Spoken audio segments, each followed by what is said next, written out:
Hello, my dear friends. Today we will discuss the key updates of the week, the situation on the Ukrainian battleground, Ukrainian defenders pushing the Russian terrorists back from Sumy, Ukrainian drones partying hard on occupied Crimea bases, Russian Bryansk and Marynivka, also recent Miltech news, and a tiny update for our traditional segment called Russian Cringe.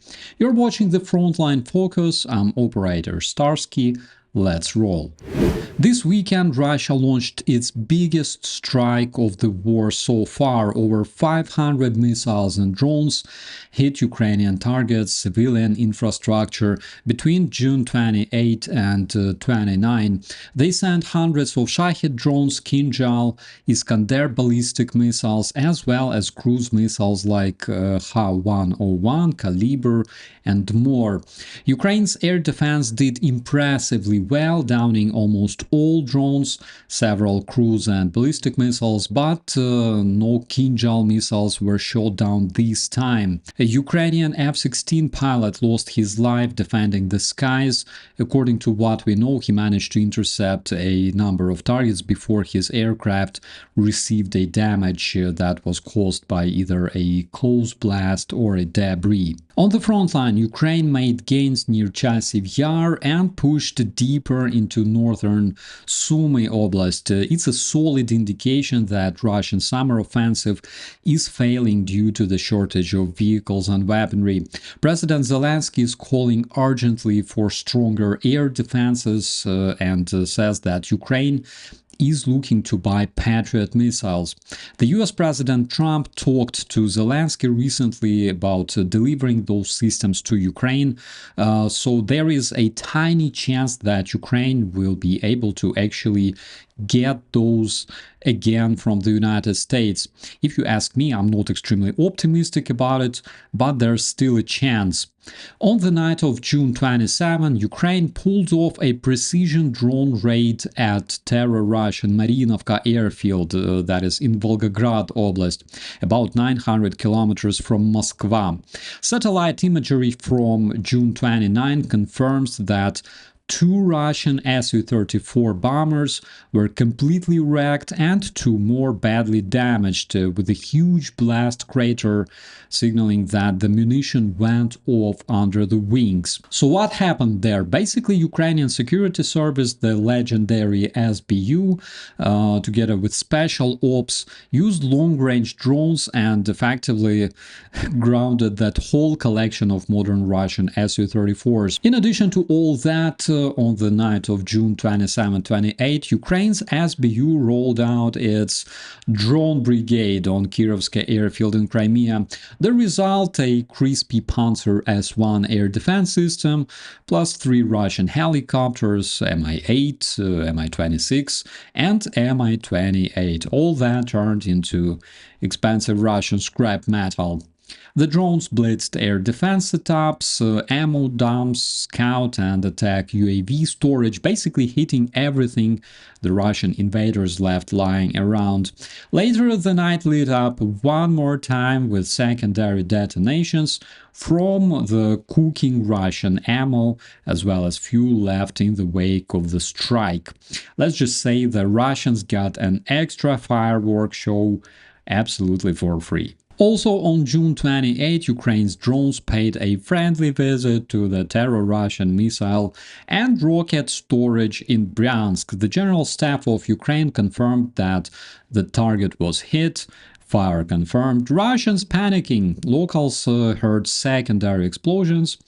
So yeah, it definitely wasn't just one box of rounds. Also, fun fact, this wasn't even the first hit, because Ukraine already smacked their fuel depot in Bryansk just a couple days earlier. So basically, Bryansk can now be easily called Barbecuisk. At this point, Russia faces enormous challenge of stretching its air defense to cover all of their strategic targets, but luckily for Ukrainian drones, the terror Russia is just too big. That's exactly the moment when you realize that size actually matters.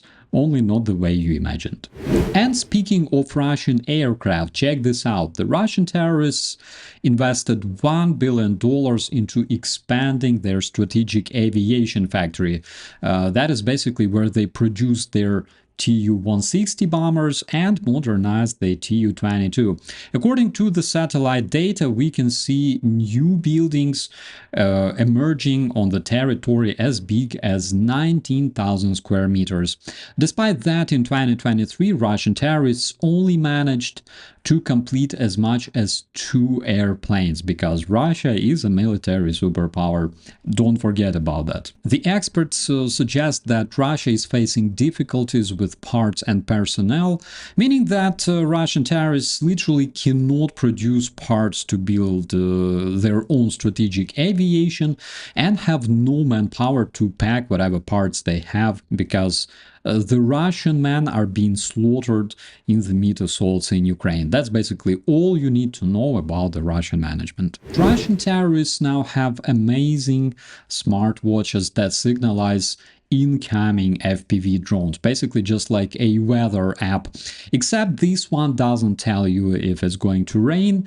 It tells Russians how many seconds they've got left before they turn into fertilizer. I think it's an absolutely interesting solution because Russians are generally not really good at running, which you can tell from all that beautiful FPV footage of them becoming good in Ukraine. And I think that such watches will become a good demoralizing factor. Meanwhile, Ukraine showcased a beast of a robot called Protector, built by Ukrainian armor. Think of it as a 4-ton jack of all trades on wheels that can hold 700 kilograms of gear or human cargo up to 400 kilometers in one go. This thing can deliver ammo, it can deliver gear, evacuate wounded soldiers, and it can also carry combat modules like machine guns, cannons, anti-tank missiles. Of course, all of them are remotely controlled or serve as a remote electronic warfare hub. And it can also carry smaller ground drones, up to 3 or 4 at a time, exactly where they need to go. Ukrainian Deputy Defense Minister called it a new branch of ground robotics, basically replacing troops for risky missions at the front. Switching to Denmark, the Danes will be producing weapons for Ukraine. They've invested $80 million to set up a Build with Ukraine factory right in Denmark to make Ukrainian weapons on Danish soil. It's part of the so-called Danish model.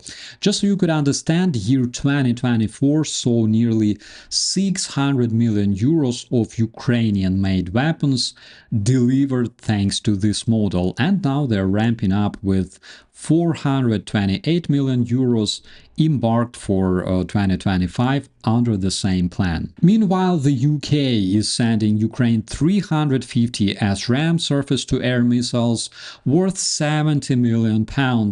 Those missiles were paid for using frozen Russian assets, which is basically the first time Britain has used these funds to directly supply defense aid to Ukraine. And to cheer you up, my friends, word on the street is Ukraine taken out over 6,400 Russian officers, including Russian generals. That's only according to the publicly available data in the open sources. What were all those Russian officers dying for? Let's talk about it in your favorite segment called The Russian Cringe, because I know that you've been waiting for it. So this is a report made in the Russian Yakutia back in 2024. What is Yakutia? Yakutia is one of those poor Russian regions where the rates of covered Russian mobilization is comparably high, because who cares about destitute Russian cannon fodder, right? It won't be missed. But check out the way the folks live in the very downtown of this beautiful Russian city. I gotta say, those Russian open-air toilets are absolutely adorable, especially for the kids. You know, it's like when your daughter walks out to pee and she returns with tuberculosis and pneumonia. But I think it pretty much answers your question on why Russian terrorists, also known as the world's second strongest army, is stealing toilets wherever they go. With that, my dear friends and family, I wish you all a beautiful day. Please subscribe to stay informed about the most important updates and share this content to help Ukraine be heard. I'll see you in the commentaries. I'm Operator Starsky. As always, be safe.